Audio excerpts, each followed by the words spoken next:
कर्नाटक में एक और हंगामा खड़ा हो गया है। कांग्रेस सरकार के एक मिनिस्टर मनकाल वैद्य ने काउ थेफ्ट यानी गाय की चोरी के सस्पेक्ट्स को सड़क पर गोली मारने का कंट्रोवर्शियल बयान देकर सबको शॉक में डाल दिया है। ऑपोजिशन पार्टीज, खासकर एसडीपीआई, ने इस स्टेटमेंट को संत परिवार जैसा बताकर सरकार से मिनिस्टर को हटाने की मांग की है। गुलबर्गा हेडलाइंस की रिपोर्ट में जानिए क्या है पूरी कहानी।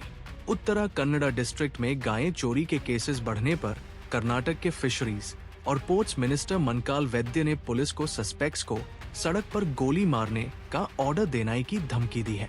उनका कहना है, अगर ये केसेस नहीं रुके तो मैं इन पुलिस को गोली चलाने का हुक्म दूंगा। मिनिस्टर ने ये बयान होन्नावर के पास एक गर्भवती गाय की हत्या के बाद दिया, जिसे लोगों में गुस्सा फैल गया है। मिनिस्टर ने रिपोर्टर्स से कहा, बीजेपी के राज में भी गायें चोरी होती थी, लेकिन अब कांग्रेस सरकार गांवपालकों के साथ है। हम इन अपराधियों को नहीं छोड़ेंगे। एसडीपीआई लीडर अफसर कोडलिपेट ने इस बयान को संघ परिवार की सोच से जोड़ा है। उन्होंने कहा, कांग्रेस में संघ परिवार की सोच वाले नेता है। ये बयान सबूत है। मिनिस्टर का ये बयान गुंडागर्दी है। सीएम सिद्धारमैया ने मुस्लिम वोट्स लेकर सरकार बनाई थी, लेकिन अब उन्हें मिनिस्टर को हटाना चाहिए, वरना ये बयान एक्सट्रीमिस्ट्स को हिम्मत देगा। इंडिया और कर्नाटक में सिर्फ गाय की चोरी के शक की वजह से कई मर्डर हो चुके हैं। ऐसे में मिनिस्टर का ये बयान देना एक बड़ा चिंता का विषय बन गया है। अब सवाल ये है, क्या कांग्रेस अपने मिनिस्टर के बयान पर एक्शन लेगी या ये सिर्फ एक नया सियासी हंगामा होगा? ನಾನು ಆಗಂದಾಗೆ ಎಸ್ ಪಿ ಅವರಿಗೆ ಹೇಳಿದೆ, ಇದು ಬಂದ್ ಆಗಬೇಕು. ಇದು ಯಾವುದೇ ಕಾರಣಕ್ಕೆ ನಡಿಕೂಡದು. ಇದು ಅನ್ಯಾಯ. ಇದು ನಾವು ಪೂಜೆ ಮಾಡುವಂಥದ್ದು, ನಾವು ಭಾಳ ಪ್ರೀತಿಯಿಂದ ಸಾಕುವಂಥ ಪ್ರಾಣಿ. ಹಸುನ ಅದರ ಹಾಲು ಕುಡಿದು ಅಥವಾ ಈಗೂ ಕುಡಿತಾ ಇದ್ದೇವೆ, ನಾವು ಕುಡಿದು ಬೆಳೆದಂಥವ್ರು. ನೇರವಾಗಿ ಹೇಳಿದ್ದೇನೆ ನಾನು ಪೊಲೀಸ್ ಇಲಾಖೆಯವರಿಗೆ, ಯಾರೇ ಇರಲಿ ಅವ್ರ ಮೇಲೆ ಕ್ರಮ ತಗೊಳ್ಳಿ. ಅವರು ಇವರು ಅಂದೇಳಿ ಮುಲೈದು ನೋಡಬೇಡಿ ಅಂದೇಳಿ ಹೇಳಿ ನಾನು ಅವರನ್ನು ಅರೆಸ್ಟ್ ಮಾಡಿಸಿದ್ದೇನೆ. ಅದಕ್ಕೂ ಮುಂದೆ ಹೋಯಿತು. ನಾನು ಯಾಕೆ ಅಂದೇಳಿ ಕೇಳೋದಿಲ್ಲ, ಯಾಕೆ ಅಂದೇಳಿ ಹೇಳೋದಿಲ್ಲ. ಮತ್ತೂ ನಡೀತದೆ ಅಂತ ಹೇಳಿದ್ರೆ ಹೇಳಿದ್ರೆ ತಪ್ಪಾಗ್ತದೇನೋ.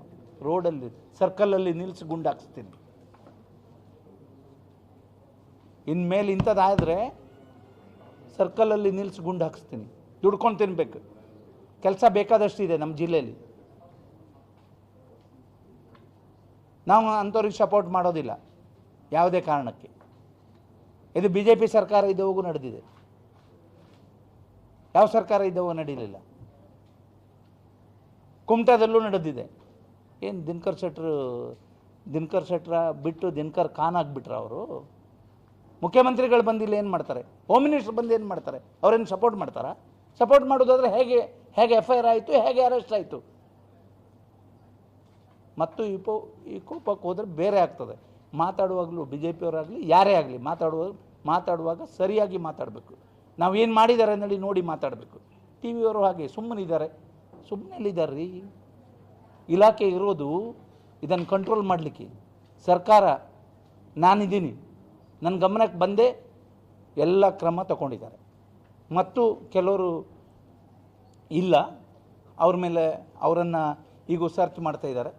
ಯಾವುದೇ ಮುಲಾಜಿಲ್ಲದೆ ಸರ್ಕಾರ, ಯಾರೇ ಹೋಮ್ ಮಿನಿಸ್ಟರ್ ಇರ್ಬೋದು ಅಥವಾ ಮುಖ್ಯಮಂತ್ರಿಗಳಿರ್ಬೋದು, ಯಾರಿಗೂ ಸಪೋರ್ಟ್ ಕೊಡೋದಿಲ್ಲ ಈ ವಿಷಯದಲ್ಲಿ. ಯಾರು ನಮ್ಮ ಸರ್ಕಾರನೇ ಗೋ ಸಾಕುವರ ಪರವಾಗಿ, ಗೋ ಪರವಾಗಿ,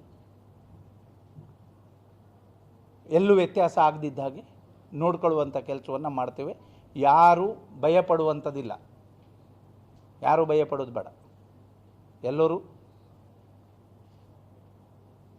ನಿಮ್ಮ ಆಕಳು ನಿಮ್ಮ ಮನೆಗೇ ಬರ್ತವೆ, ಎಲ್ಲೂ ಹೋಗೋದಿಲ್ಲ, ಹೋಗ್ಲಿಕ್ಕೆ ಬಿಡೋದು ಇಲ್ಲ. ಮತ್ತು ಇದಕ್ಕೂ ಹೆಚ್ಚು ಏನು ಮಾಡಬೇಕು? ಅದು ಕೆಲವು ಟಿ ವಿಲಿ ಬರ್ತದೆ. ಮುಂಕಾಳು ಇದ್ರು ಸುಮ್ಮನವ್ರೇನು? ಸುಮ್ಮನಿದ್ರೆ ಇದೆಲ್ಲ ಆಗ್ತದ? FIR ಆಗ್ತದೇನ್ರಿ? ಅವ್ರು ಅರೆಸ್ಟ್ ಆಗ್ತಾರ? ಸುಮ್ಮನೆ ಇರೋದಂದ್ರೆ ಇಷ್ಟು ಹಿಂದಿನ ಸರ್ಕಾರ ಇರ್ತದೆ, ಸುಮ್ಮನೆ ಇರ್ತಿದ್ರು ಅವರು. ಆಕಳು ಕಳ್ಕೊಂಡು ಅವನಷ್ಟಿಗೆ ಅವು ಪಾಪ ಕಣ್ಣೀರು ಹಾಕ್ತಾ ಇರಬೇಕು, ತಗೊಂಡು ಹೋದವರು ಮಜಾ ಹೊಡಿತಾ ಇರಬೇಕು. ಆದದ್ದು BJP ಸರ್ಕಾರದಲ್ಲಿ.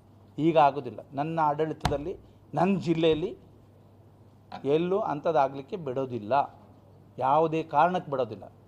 ಮಾತಾಡುವಾಗ ಸಪೋರ್ಟ್ ಮಾಡಲಿಕ್ಕೆ ಸಾಧ್ಯ ಆದರೆ ನಾವು ಮಾಡಿದ್ದನ್ನು ಹೊಗಳಲಿಕ್ಕೆ ಆಗಲಿಕ್ಕಿಲ್ಲ. ನಿಮಗೆ ಅಂದರೆ ನಿಮಗಲ್ಲ, ವಿರೋಧ ಪಕ್ಷದವ್ರಿಗೆ ಹೇಳ್ತಾ ಇದ್ದೀನಿ.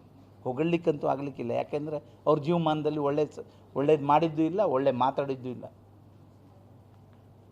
ಅಂಥ ಕೆಟ್ಟ ರಾಜಕಾರಣ ಮಾಡೋದನ್ನು ಬಂದ್ ಮಾಡಿ ನ್ಯಾಯ ಕೊಡಿ. ಯಾರೇ ತಪ್ಪು ಮಾಡಲಿ ಅವ್ರಿಗೆ ಶಿಕ್ಷೆ ಆಗಲೇಬೇಕು, ಅದರಲ್ಲಿ ಮುಲಾಜಿಲ್ಲ.